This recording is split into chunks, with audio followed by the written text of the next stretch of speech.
Madam President. Senator from South Carolina.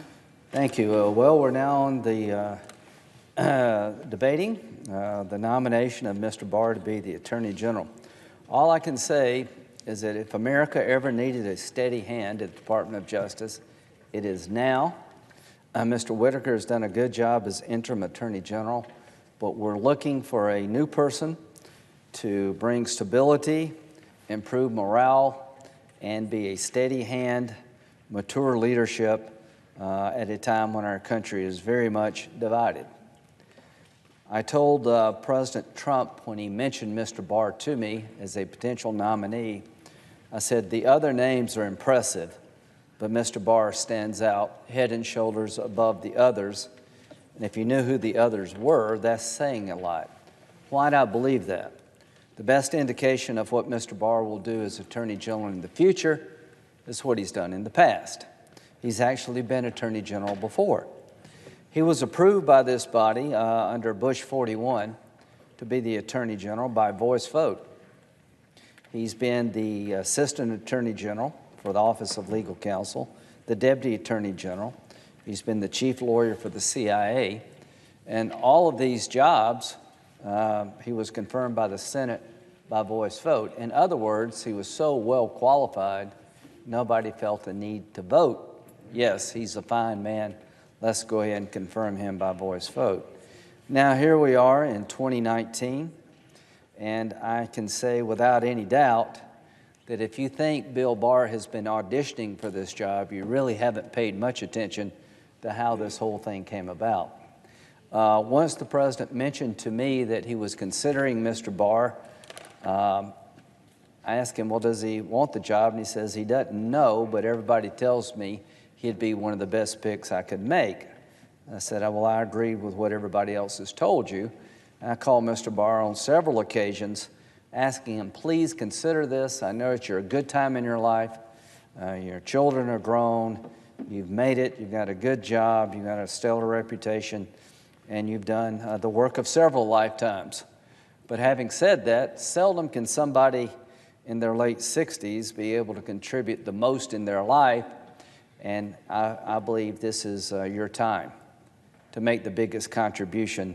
And in terms of what you've done for the country, that's saying a lot.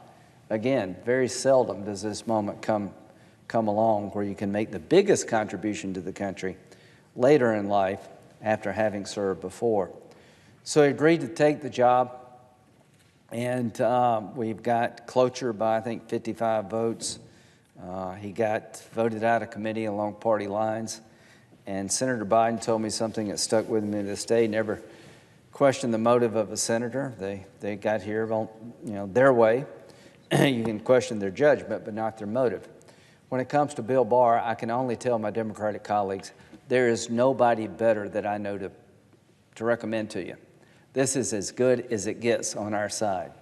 I was happy when President Trump wanted to nominate Mr. Barr. I thought of all the people he could have chosen, this was the top by far. And I say that because of the way he conducted himself over decades of service at the highest level of government. He's a man of the law. He loves the law. Ethics is beyond reproach. When it comes to Mr. Mueller's investigation, the Barrs and the Muellers are friends. But it'll be a business relationship, and I can promise you this, that Mr. Barr will make sure that Mr. Mueller can finish his job without political interference. He said that, I believe that, and that's the way this movie has to end. The memo he wrote about one of the theories of obstruction of justice related to firing of Director Comey, I share his legal analysis and concern. If firing somebody that you have the ability to fire for almost any reason could become obstruction of justice, then anytime you fire a U.S. attorney or assistant U.S. attorney, you're turning it into a political football. So the statute that he wrote the memo about, his reasoning about how that statute, you should be reluctant to use this for an obstruction of justice case, made perfect sense to me. And when he was asked about the president and obstruction of justice, he said, Of course the president could be charged with obstruction of justice. If the president encourages somebody to give false testimony, that'd be obstruction of justice. If they try to hide evidence from the court or the Congress, that would be obstruction of justice. The question was, could you bring a case based on firing somebody who's a political appointee? And he had great reservations about that, but he acknowledged that the president is not above the law, and to suggest otherwise is really not listening to what he had to say. You wanting an outcome rather than listening to what he had to say. About sharing the Mueller report with the country at large, there's a regulation on point that basically requires Mr. Mueller to report to the chairman and ranking member of the judiciary of the House and Senate about the report. He has discretion to withhold information that he believes is that should be classified. He has to tell us, the chairman and the ranking member, whether or not he disagreed with Mr. Mueller's decision in any fashion.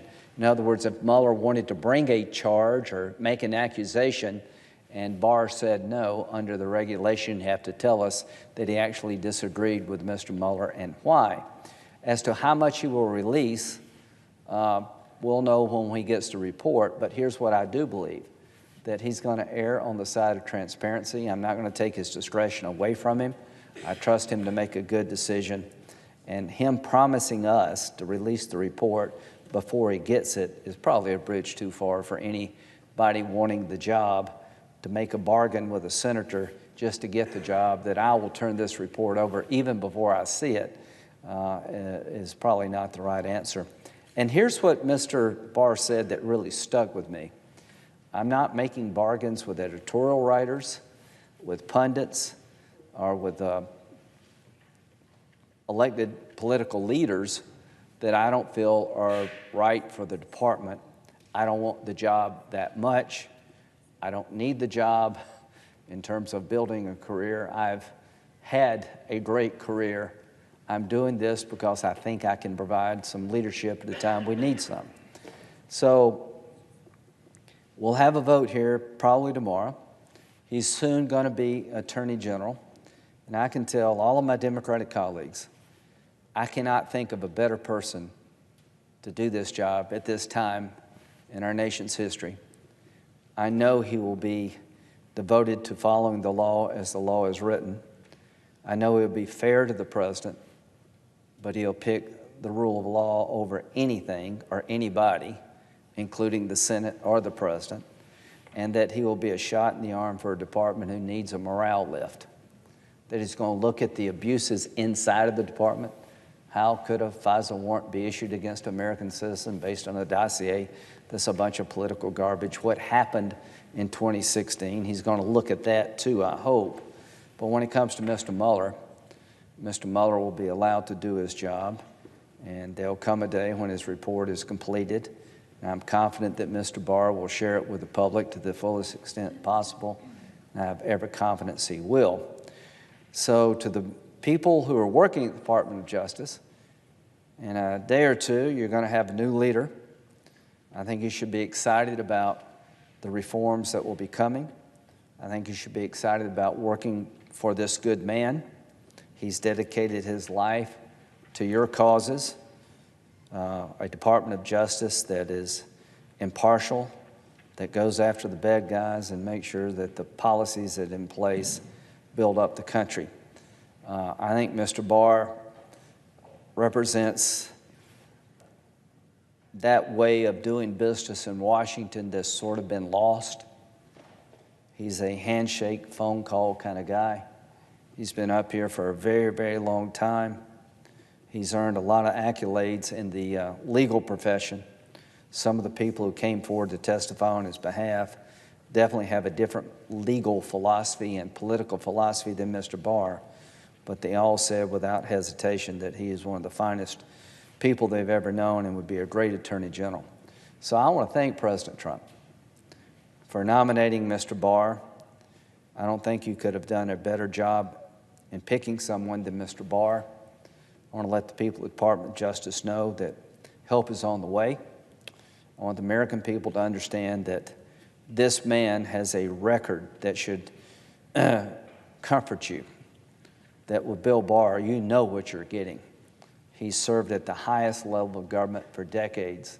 Former Attorney General, Deputy Attorney General, Chief Legal Counsel to the CIA.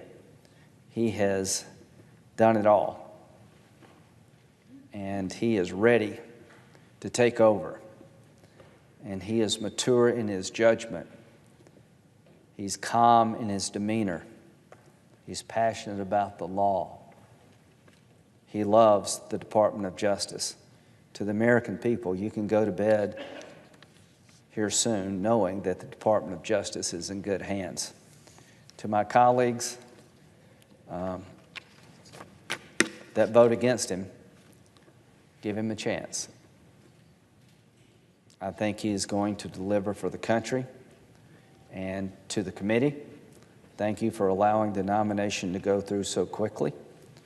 To Dianne Feinstein, who is a great partner, I appreciate processing the nomination.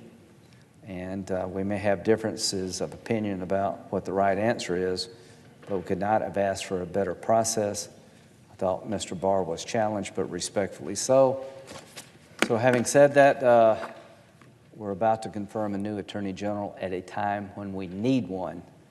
And this is just not somebody for the job. This is a very special person for the job. And with that, I will yield the floor.